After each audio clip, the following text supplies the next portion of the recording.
Hello, everyone, and welcome to episode 29 of Magicians Without Borders Conversations. Let me take these glasses off so there is no glare. And today we're very excited because we have a great guest who we're going to talk about Los Campamentos in El Salvador way back.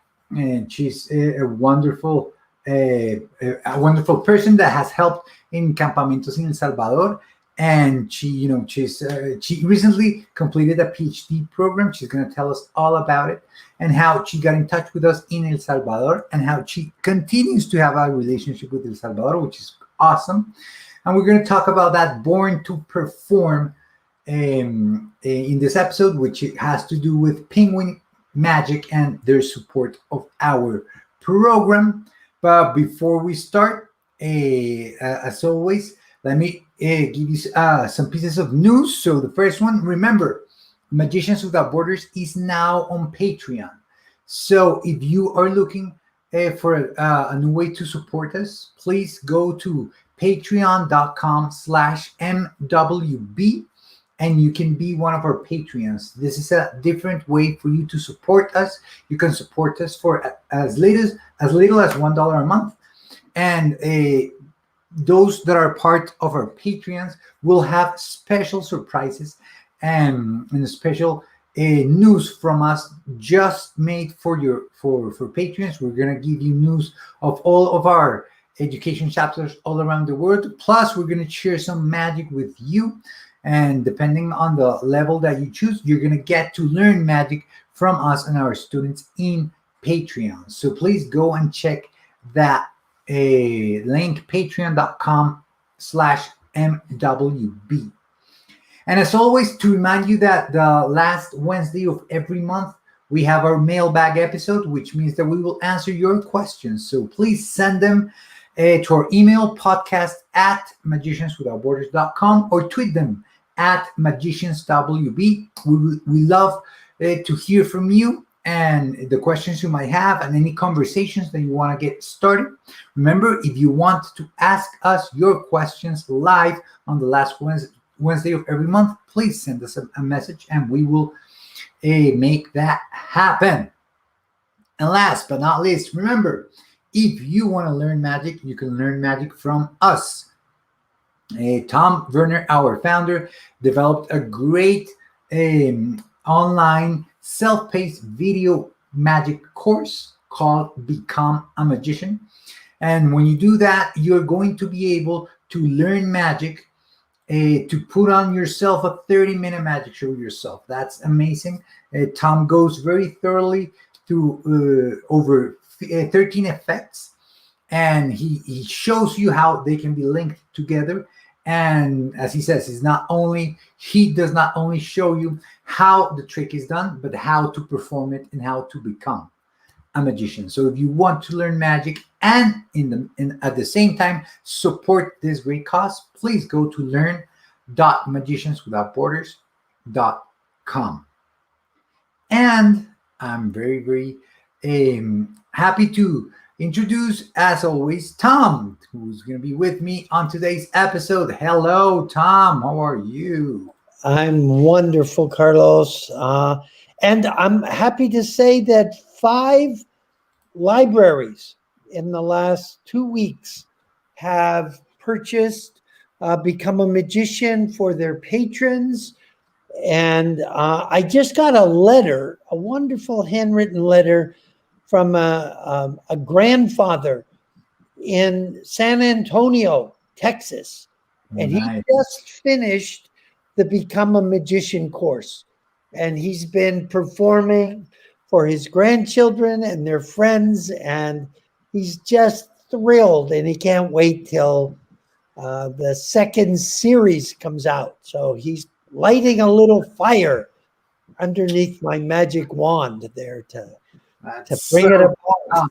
So. That's so cool. And if you're out there and you know a library, or you live in a town with a public library and you want the library to have the Become a Magician video course for their patrons, please have them contact us or connect us. This is what they get when they they purchase the Become a Magician course. Hi, and welcome to the demo of Magicians Without Borders course, Become a Magician, especially for libraries.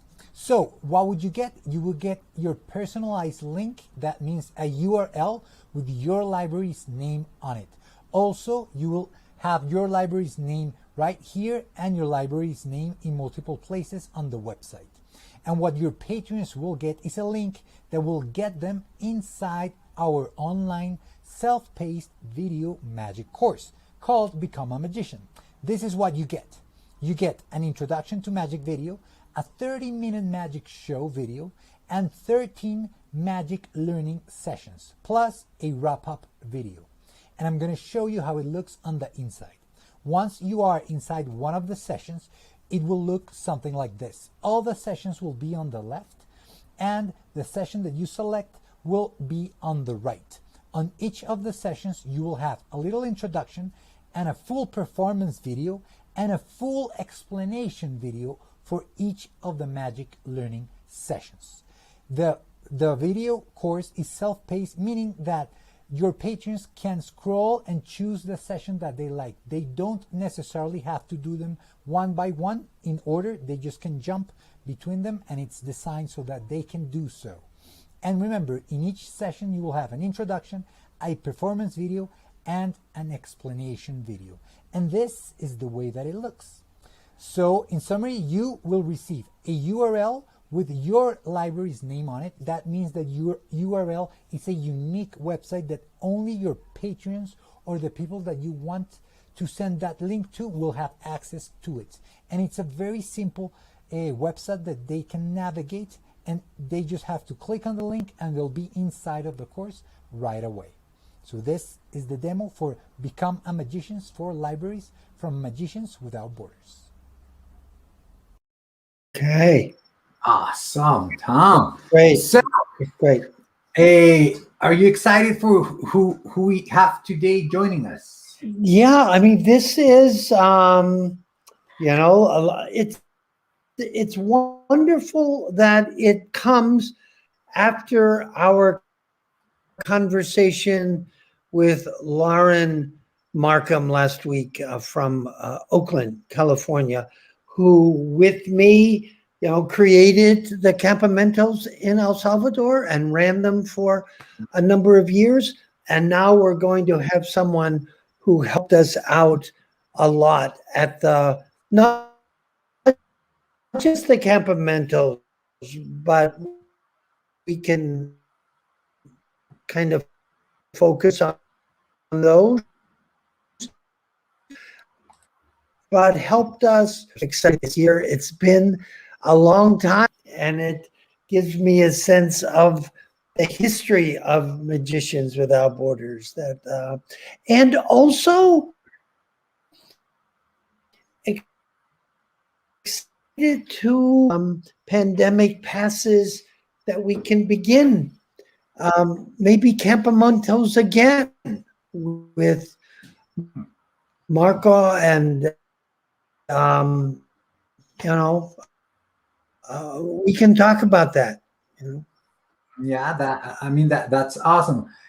Tom, your connection is not the best, so maybe if you can go back to the place where you were at the beginning, maybe the connection over there might be better.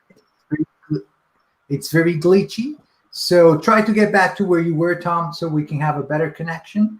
And I'm pretty excited about this because right before we started, we got to talk with Jessica, who is our guest, and she just reminded me of all the cool things that has happened in El Salvador after the campamento. So we shared some stories and some people that we both know, and that's pretty cool to hear. So let me see if Tom is back. Hey Tom, your connection was a little bit glitchy, so let me hear how you. does this sound? How does this sound now? Yeah, you're okay. It's a little bit with a lag. So I was just saying, if you could go back to where you were, maybe at the beginning, if you moved places. If not, that's perfect. And we will start with our guest. Okay. Okay. Give me thumbs up, Tom, if you can hear me. Yes. Awesome. So Can you hear me? here is, Can you hear me? yes, we can hear you, Tom. So All here right. is our guest. So everybody, let's welcome Jessica Lynn Stewart. How are you, Jessica? Hello, I'm doing very well. How are you guys doing? I'm We're wearing my doing shirt. Yeah, Born, born to born, perform. Yeah. yes. That's a historic shirt. That must be 15 years old, anyhow. Yes. Well, I love T-shirts, and obviously this is something very meaningful to me about happy times I had, and I certainly had it in my box of favorite T-shirts that are never going anywhere. And yes, I was very excited to still see it in there. Well, that's great. So cool. Good. So cool, Jessica. So, can you please just give us a little bit of background on yourself? Like, just introduce yourself for our audience. Okay. Well, I'm Jessica Lynn Stewart. As they were saying, I did recently complete a doctoral program. I work in epidemiology and population health sciences. So when I was in El Salvador in 2006 to 2008, when I first met with Magicians Without Borders, I was actually serving as a rural health and sanitation volunteer for the U.S. Peace Corps in the Santa Ana state. So I was connected with the nonprofit there in Santa Ana called Asaparosar, and was told about the opportunities. I was connected with them to translate for different health campaigns. And so I got the opportunity to translate for magicians, which I thought, that's so cool. And I had so much fun, and I guess they had so much fun that every time that Magicians Without Borders came back in, I was called to Santa Ana, and it was just I was fortunate to do that, and there's just so much excitement with it. It really was exciting to not only work with those kids, but to be by Tom's side and all of that, Abuelo Tom, as they called him, and be a part of all that. Even the Campamentos, a lot of Guatepeque is just so beautiful. And to have the Campamentos down there, these kids, is like the first time they were even away from families, going overnight. Like, it was a huge deal for them that first year. And it really was a special time as well. So we did lots of works at the Asaparosar location in Santa Ana with these kids, but also with the Campamentos. So it really was it was exciting, and I really am excited to connect back with Magicians Without Borders now that I've slowed back down and planted myself somewhere. Still very active in the community, very active with migrant populations in the rural area here in South Carolina and Georgia.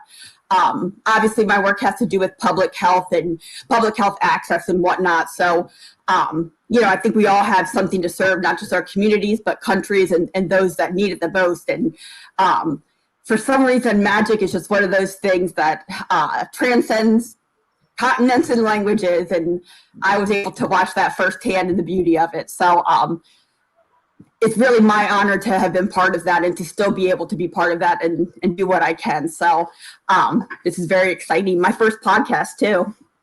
Awesome, Jessica. We love it. Thank you so much for taking the time to be here with us.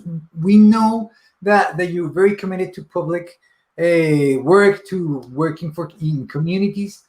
So I wanted to ask you, how do you compare the Campamentos and that volunteer work that we do with magic to other type of volunteer work that you've done? How can you compare them? Well, I think when we talk, that's a very good question. And when we talk things about outreach, community outreach and whatnot, I think all community outreach, even with the university, we're targeting migrant workers here, but we make a point to go to the local school and do readings and reach out to their kids who go to those schools. Because that's an important part of the community. And so I think that with the magic, I always thought that translating and part of sustainable development had to do with services. But teaching that the self-esteem and the outlet that magic gave these at-risk youth was something new even to me to see. And I guess the time and the effort that was invested even in that was something also different. I don't think many people think that, not many people take time to invest in at-risk youth because of the high risk that they have and the low chance of, saving them from that. I mean, there's only so many options, but that the program could even offer them that. Not just a hideaway, but actually a future is just surreal to me. There's something even more magical about that than anything. And I think that, just like any, Doctors Without Borders, Dentists Without Borders, I think Magicians Without Borders is just as if not more important for mental health, sanity, hope, magic. I mean, there's only, I think that says it all.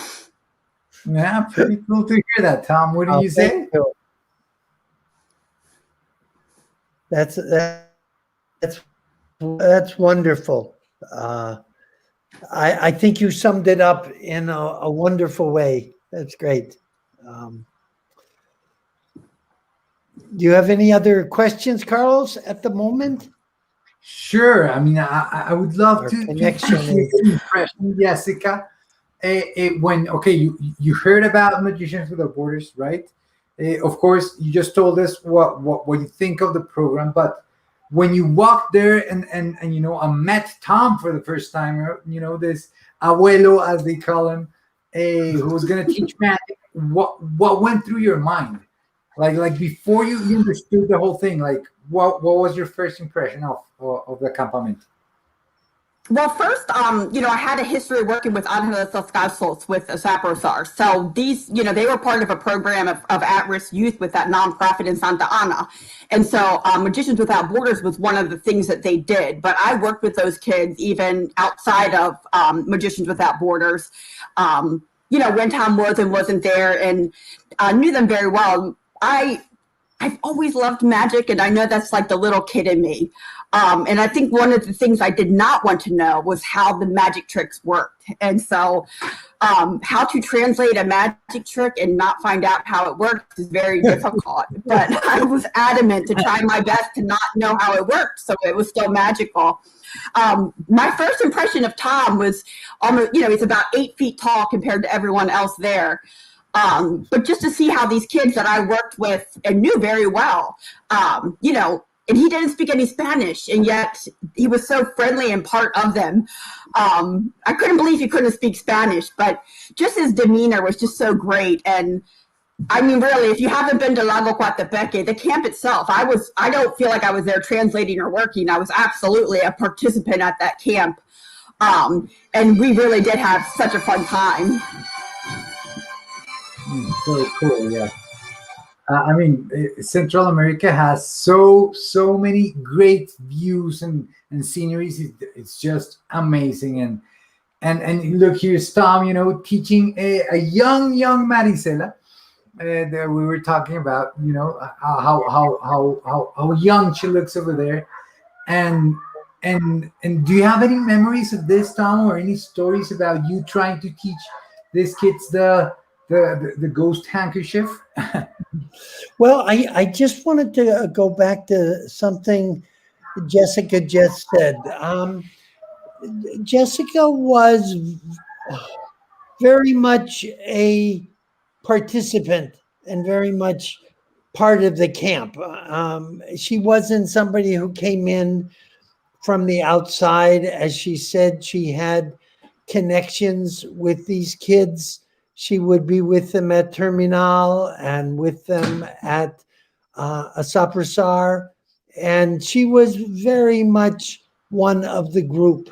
So that's the first thing that I wanted to say. But looking at these pictures of Maricela, who's now, in her mid to late 20s, which is amazing. And she's gone through culinary school with a scholarship from Magicians Without Borders, and she has a baking business now, and it's just amazing. And I'm so looking forward to one of one of the first trips we do after the pandemic is to go to El Salvador. And I'm so excited to see Maricela and Peter and Zumba and all those amazing people who we knew when they were just 12 years old. And now they're young adults. You know, Yes. And we see them here. There's Peter. There's they're all the Zumba. you're talking about. Oh, look, we have guests. Hey. Oh my How God. are you? So these are my two kids. This is Arkin Abraham and Adrian Alexander. These are my two boys. Oh. Hi. Nice. Hello. I know. I bet they would like. Maybe I'll learn some magic to show them. I bet they'd get a kick out of that. Maybe I'll learn how it works now, just to be able to do it for them. Mama, you know how magic goes. I know these are magicians. Oh yeah. Oh Hello. Hi. yeah. Hey. So cool. So cool. Something, So he's almost. This one's almost 4, and this one's almost 2. well, so nice to meet you. He's one and now And I think that a lot of that, when we talk about community and service and whatnot, that especially where I live, like I'm investing in the community as well. Like we live rurally, it's migrant community here. The schools are going to go to is the same one that we do the outreach at. And so I think it's important, for my children, even raising them, that they follow in the footsteps of doing that service and understanding how important community is, and to do that for other people. It's a life of service. It surely is. I think that's wonderful. That example of getting into the community work and having that example, go to the next generation. I think it's invaluable.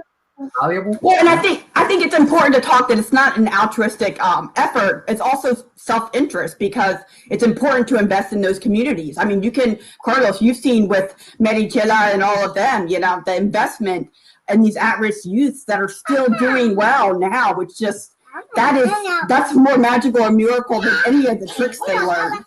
And that's something that, you can't overestimate. You really can't. To think that any of them made it out of there, and several of them did, it's just unreal, and it really is. It's beautiful. Yeah, So cool. So there I am in the middle.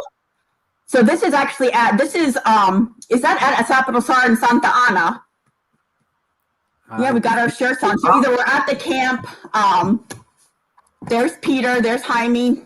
There's Marichela. yeah. And Wendy, There's Oscar. Do you still talk to them? Peter and Maricela and Wendy for sure. But Okay. Oscar, I have. Hopefully, when we go back there in a few months, whatever that is, Carlos and I will connect with as many of them as. Yeah. When we go back, the idea is to connect with them and try to get all the generations of magicians from Salvador together. I think that would be wonderful. I wanted to ask, Tom, why do we have, or why would they have, including Jessica, that shirt, that Born to Perform shirt? So I can tell you, this is Tom. Do you want to tell the story? I guess I know they were donated. So when Tom came down for the Campamentos, and I know that as part of the mission, there's lots of donations, either magic tricks or whatnot. And one of the places, donated all of these shirts. And so you brought them down to the kids and also to Jessica. Obviously, I still have it. But, it's just a cool shirt. And I know that they were donated, but, it's a huge deal to, heck, I mean, you can imagine if I'm carrying this around 2 decades later, what it meant to those kids as well. Yeah. I agree. Yeah, I happened to be speaking with someone at Penguin Magic, and I told them about our program in El Salvador, and they said, Well, we'll send you something for them. How many are there? And I think I said 30. And so they sent 30 of those Born to Perform t-shirts, and I brought them to Campamento, and luckily I had one to give to Jessica. I bet I was the only non-Ana de Descanso that got one. But clearly it meant a lot to me, Tom, and thank you. Well, but it's so wonderful to see you wearing it 15 years later. I mean, it's obviously been washed and worn. I don't just put it on once every now and then. So I definitely have gotten used to it. And I think it's pretty cool what it means, you know? Yeah, this is one of my absolutely favorite pictures. This was taken, as you know, at the terminal. Terminal in Santa Ana. In Santa Ana, yeah. That's great. Wow. Well, and I know, Tom, that we took a bunch of different pictures with the different the tricks and whatnot, and this was like part of a promo for those people that had donated all this stuff for these kids and for that program. So yeah, we got a lot of really great pictures to take back stateside for sure. Right, that's right. When I got back, I sent this picture to the people at Penguin Magic. That's right. Yeah. Fantastic. So on the Campamentos, you were not, I mean, it wasn't only Tom, you know, we talked about that there were many volunteers. So can you tell us about who else was a volunteer in those Campamentos? Do you remember, Jessica? Well, yes. A really good friend of mine in the Peace Corps, Nate, was one of the volunteers. And so he came to the Campamento as well. He wasn't really he didn't in Santa Ana as much as I did. But, you know, they needed male translators. And so when we were at the Campamentos, we were females in one building, males in, you know, another barrack. And Nate had a lot of fun with the boys that night and those evenings.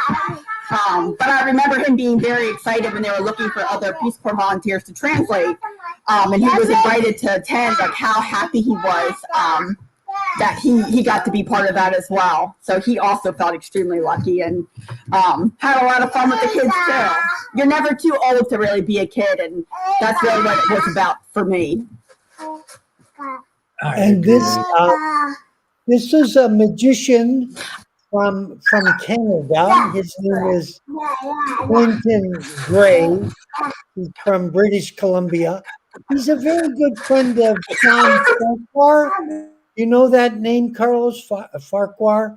He was president of the International Brotherhood of Magicians, and Clinton got in touch with us, and he came down and taught at one of the Campamentos.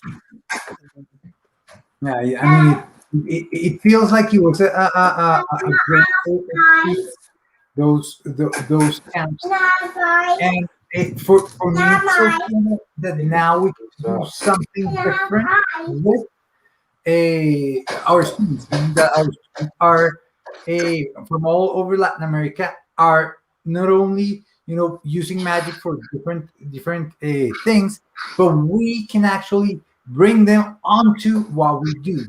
And here's where I want to take a little bit of a pause, because I want to talk about something that we do, which is corporate magic for virtual events. That's something the Magicians Without Borders is offering for our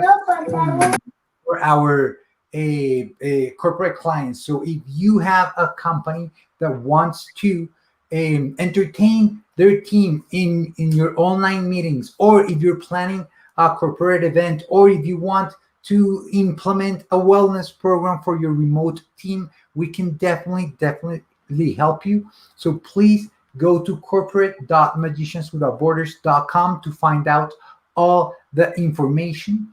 But in case you're wondering how it looks like, it looks and it sounds something like this.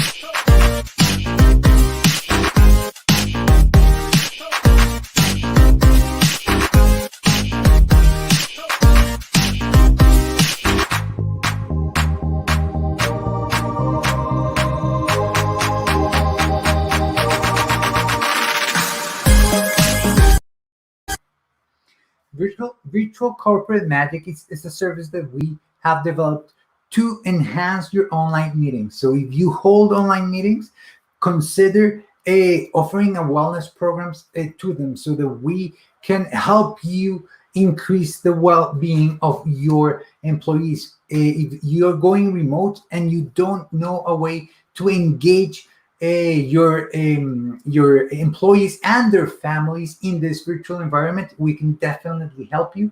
We can do a performance and workshops. We've been doing them for a long time now. Last year, we did a bunch of virtual shows and workshops, and now we have a wellness program that we can, through many weeks, start developing, performance abilities in your team through a wellness program that at the end will be wrapped up in a great virtual performance. And it's very easy. It's very easy to do this because technology allows us to do something like this very, very easily. And well, this is a little bit more on how it looks.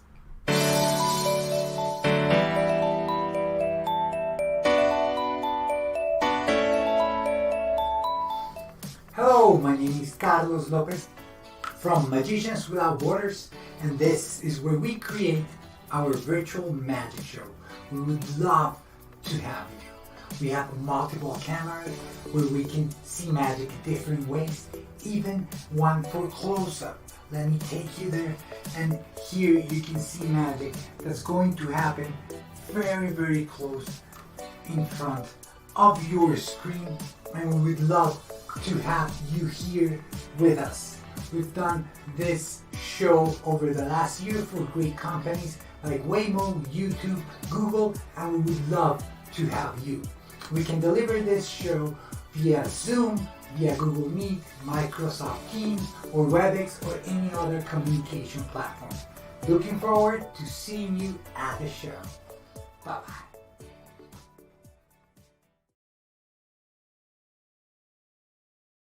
So remember, if you are looking for a way to entertain and engage your remote employees, this is a very cool way to go at it. So let's go back to our conversation with Tom and Jessica. So Jessica, now that we are back from a little break, ask you, did you get any performances at Campamentos from the kids and Tom? Do you see the kids perform? Oh, of course I did. And I mean, you have to understand too, is that even when the Campamento wasn't going on or Magicians Without Borders was not in there, these kids were constantly doing magic at Salvador and Santa Ana. I remember economically, one of the things that Salvador was interested in as far as reaching out and having them learn this was something that they could do that was economic, that they could do shows in the market, that they could get on buses and do shows. And, you're talking about marginalized kids that are at risk. And that was something that might provide a financial future, as small as it might be, that options other than those high risk things, that options they were really realistically facing in the situations that they lived. But I think that I definitely got to watch their shows. And I mean, I think Jaime and Megacela were the best. Wendy was also very good, and so was Peter. And they taught the younger kids. So as the younger kids came into the Saprosar program, these older kids were teaching them things. And it was fun, but, kind of learning how certain tricks were done. It was a hard thing to try not to do while I was translating. There's someone who just came here whose picture is up there on the screen. Yeah, wants to say hello to Hi, Jessica. Hi, Janet. This is my oldest son. I have 2 kids now, but I still got. Look, check it out. Oh my goodness! Hi, Still got the Jessica. shirt. Yep. How are you doing? Good, really good. Of course, Very.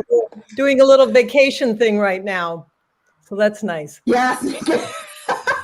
It's nice to move around now. Vaccine is rolling out for sure.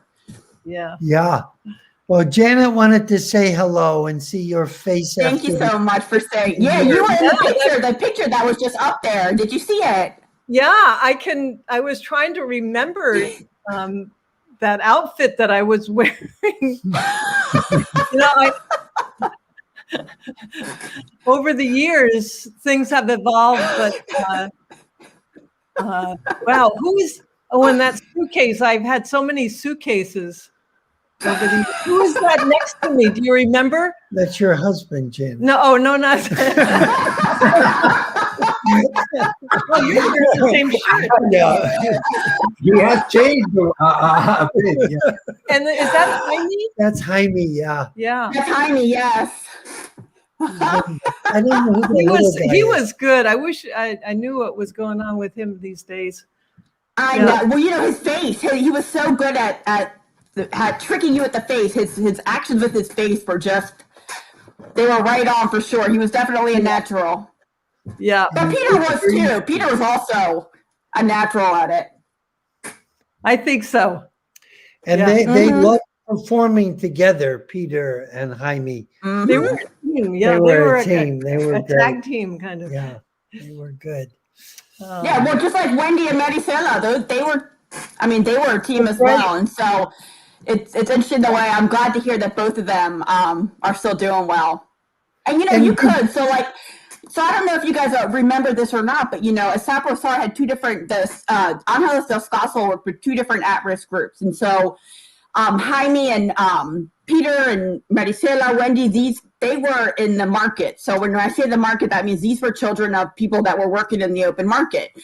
And then Oscar and them, there was a whole group of children that were from a community right by a dump site, so to speak. And so that was their economics, was living there and trying to salvage what they could. And so these were two very at-risk and disadvantaged groups, but you could walk through the open market in Santa Ana and see all of these kids, even when you weren't just shopping for things. And so Maricela and Wendy actually worked.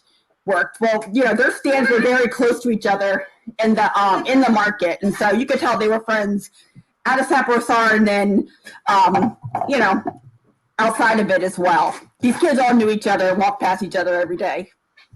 I don't know if you know it, Jessica, but Wendy went to 5 years of nursing school, and she That's amazing. with a Magicians Without Borders scholarship, and she is a geriatric nurse, which is amazing, in a hospital. So So she went to the nursing school in Santa Ana. yeah, the one right near the terminal. Yep. Yeah. That's amazing. These pictures and these memories. Look how There happy she is, right in the middle. Oh yeah, Wendy. Yep. So joyful. So did Maricela, did she get any taller? Is she still that size? She's not a whole lot taller. She was always a peanut. Yeah, La Pequeña. Yes, she was. But they would just put their arms on her. She and Peter went to culinary school in San Salvador. A 2-year culinary school, a really good school. This is a good picture here. That's beautiful. Peter, and Wendy, and Maricela. Look And at this. me. You're all Jessica. Well, yes, I was hold on, you guys. I was the supervisor in that dorm, which meant that we did not have any supervision. I was the adult, so we had a lot of fun. That's And very Nate, good. who I was talking about, Nate, the other Peace Corp volunteer, he was the adult, quote unquote, for the boys. So, yeah. I remember Nate, not as well as I remember you, but I do remember Nate coming. No, he's hilarious. Yeah, he's also he's a strong spirit as well. So you were telling me you're going to be doing something this weekend there with the migrant workers. What is that? Well, I'm really only translating. There's a local program. It's called Carolina Health Systems, and they offer free health services to migrant workers and those in South Carolina. So the farm that's by my house is called Coastal Amons, and I've been out there to do sponsored health fairs through the nursing school and through Augusta University. So med students come out and they do testing and they draw blood and all of that. It's usually, this is the first year that they haven't done it because of COVID. But the thing on Saturday is actually, it's an effort. South Carolina just rolled out their 1B for their vaccine distribution, which includes migrant workers. Which includes migrant workers. And so I reached out to try to see if we could go down to Coastal Amon, get people signed up for their vaccines and whatnot, now that this whole entire group, this population was eligible. Clearly there's low literacy, low English, whatnot. There's enough barriers for everyone in America getting signed up for these things without those. So what they sent me was that on Saturday, 5 different migrant communities, migrant farm workers, are all getting together. They're going to have one spot. It's almost 1,000 workers that they're going to try to vaccinate on Saturday. And so it was a call for translators, anybody who spoke Spanish, to come help them fill out their forms and whatnot, and get them signed up and also answering the questions. So I was telling Tom before the show that clearly, with 4 years having children and going to school, I'm just now getting my feet back in the community and, of service where I can. And I'm looking forward to, networking to see what these other people in the community are doing, because I had no idea that there was that much of a unit of 5 different farm communities that are all getting together. So I'm familiar with the one right down the street from my house, but apparently the Carolina Health, they're doing a lot with several others. And so they're going to bring them all together to try to vaccinate all 5 of these sites at one site. And you said that's 1,000 migrant workers? About? Yes, they're expecting 1,000 from 5 different locations that are all going to show up in Ridge Springs. Yep. That's fantastic. Don't mind little Jessica, you guys. This one's a mini version of me. Yeah. Sorry. He's got your energy. Hey, that's fine. Yes, he does. He absolutely does. What's his name? Yes, no, this is Adrian Alexander. Adrian Alexander. Yeah. And also, AKA Little Jessica. in maybe in the fall when things are hopefully a little back to normal, maybe we can figure out how to come down there and do some performances for the migrant folks. That would be great. Well, absolutely. And I think that's part of it too, is getting, I'm not sure if I told you or not, Tom, but, with the local elementary school, and this is just one area for the migrant workers right around the corner from my house. But, we've done several community outreach things where we go to the school and we read to all the different classes. Obviously, that didn't happen this year either. But there's plenty of opportunities and several, coexisting efforts, whether it's organizations or from the university, that get together to do certain things. And I'm looking forward to meeting some of them on Saturday, because some people are ones that I have not met before. And me, I'm very social, so I'm certain to make some more connections there and find out what else they're doing in the area, in the surrounding migrant farm communities, because they're all going to be in one spot. And it really is a huge endeavor. It's going to be a huge endeavor to get all this done. Yeah, amazing. I see how that can be overwhelming, and how the help of having a local help out with the translation and everything is just it's paramount. So that's so cool that you get to do that. Thank you for all that. And I wanted to ask you. Well, you went to those campamentos. That was on what year? Do you remember? 2007? 2007. I went to more than one. So 2007, 2008. I was there at the very first one they ever did. But I know I met Tom before that. Tom and Janet came up and before that and did stuff. So the time is hard, but I know I was there for a few years. I just don't remember which year it was that they started the camp. I don't remember either. I think it was 2005. Okay. As I recall. Yeah, it was 5 or 6 is what I would, absolutely. Okay, so that's a long time ago, right? We can agree on that. Hace muchos años. Muchos años.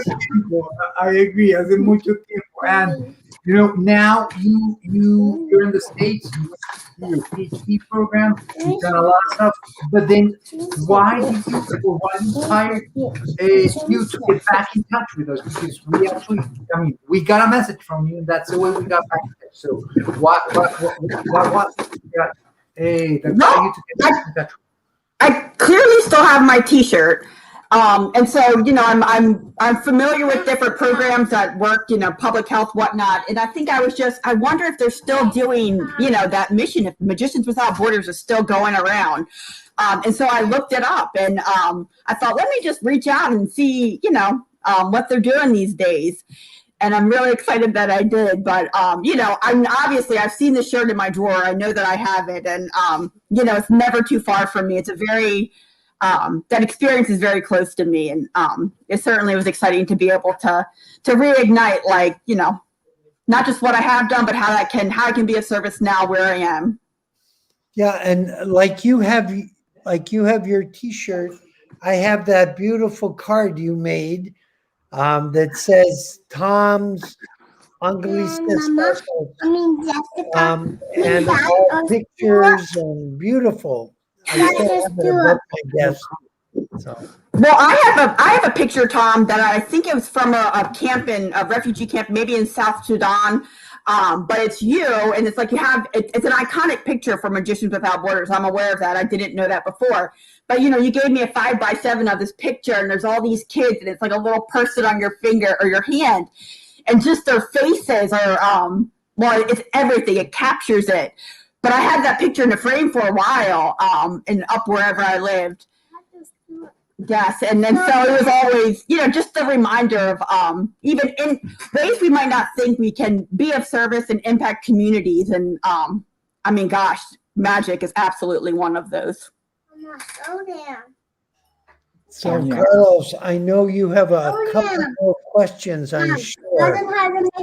Yes, Jessica, I wanted to ask you something that we ask everybody that comes to the show towards the end. And is, we've heard about the work that you do, not only that you did with us, but that you do in your line of work and how you're very connected to communities. But I wanted to ask you, do you think that Jessica is a different person because of the work that you've done socially, but in particular with the Campamentos? Do you think Jessica is a different person because of the work that she's done with Magicians Without Borders? And if so, why?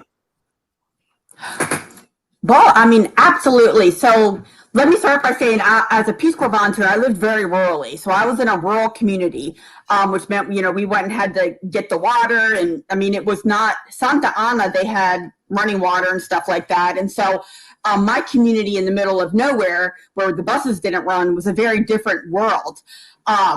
And I really think getting the invite to come, whenever we got these, as Peace Corps volunteers, we got calls to come in to translate for something. It was always an opportunity to go see other volunteers, but also to do something different. And I was not aware, and I have to be honest, about poverty that is not in the country. So when we talk poverty and risk in cities, and this is equal to here in the US, it's a different monster than poverty in the campo.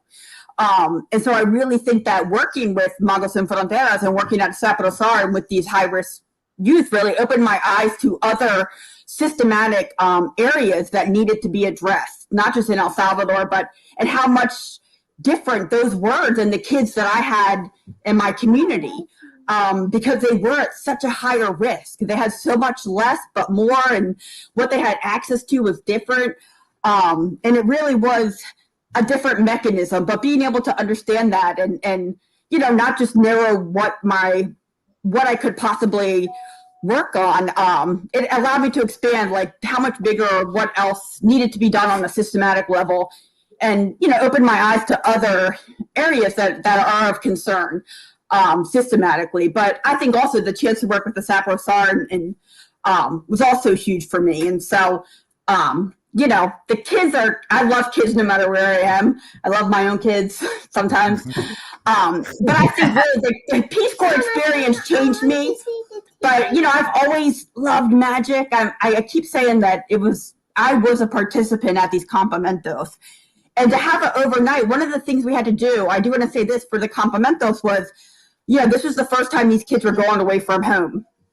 So especially like with the girls, so like as the adult and the chaperone, so to speak, like I went around to all of their houses. I spoke with their families, with their parents, told them what was going to happen, that I would be with them. And so, it was a presence in the community that wasn't just, hey, we're going to hop on a bus. But I mean, I was invested in doing that. And so the fact that they got permission to be able to go was huge. And I get like goosebumps thinking about it, but I remember how excited they were when some of them didn't think their parents would let them go or wouldn't approve of that being away. And part of that was going to the house and talking to them, meeting them where they were to say, hey, I will be there. This will be going on.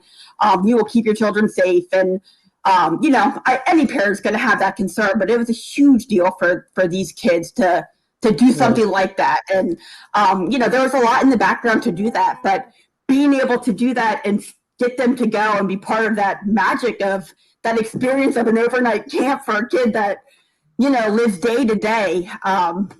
That's, even take the magic out of it. The experience itself was amazing. That was such part of the work that you did, Jessica, because as you know, the families in El Salvador are very, very tight. And the country is so dangerous in so many ways that for a child to leave home, that never happened, and then to stay overnight for a week, an hour from home on a bus was really scary for some of those parents. So the work you did to talk to them and assure them that you were going to be there, that they were going to be safe, that they were going to, have a good time was very important. So thank you. And Tom, I have to say, I wasn't alone in that. Mary Sela, like we went around. So like the day that we were going to leave, I remember this vividly because Oscar was one of the last we had to go get because he was on the other side. But I mean, we went as a group. It wasn't just me saying, hey, I'm going to take your kid. I rolled with Wendy and Maricela, and they're like, we're going to be there too, and it's okay, and our group kept getting bigger as we picked up more people until we all finally got on the bus. No, I didn't do it alone either, but, as they got permission, they grabbed their stuff and we went to the next house. So that's really how it happened, last minute like that and getting them together. Yeah, that's great. Thank you. So thank you, Jessica, for being part of our family for a little while and still be connected with us. We love that. So this was awesome, Jessica. Thank you for taking the time to be here with us today. Thank you so much for inviting me. This has been an honor. I appreciate it. Yep. So, Jessica, where in South Carolina, what is the town that you're near? I'm actually close to Augusta, Georgia. I'm right over the border right on the border with Georgia. So I'm in Trenton, South Carolina. That's where I live, but I'm closest to North Augusta, Aiken. People know Augusta, Georgia because of the Masters, and that's where my kids go to daycare. That's where I go to school. So I work in Augusta as well. Okay, well, that's great. Just so I can start thinking about coming down there and doing some magic for the migrants and for the people you're working with. That'll be great. That's going to be awesome. I'm pretty sure. Hey, I've got plenty of land, Tom. Tom, bring a tent. Bring a tent or a camper. You can park it right here. Okay, great. So cool, so cool. So everybody, thank you for joining us. Thank you, Jessica. Thank you, Tom. And we'll see you next week. Bye-bye. Bye-bye. Y'all take care.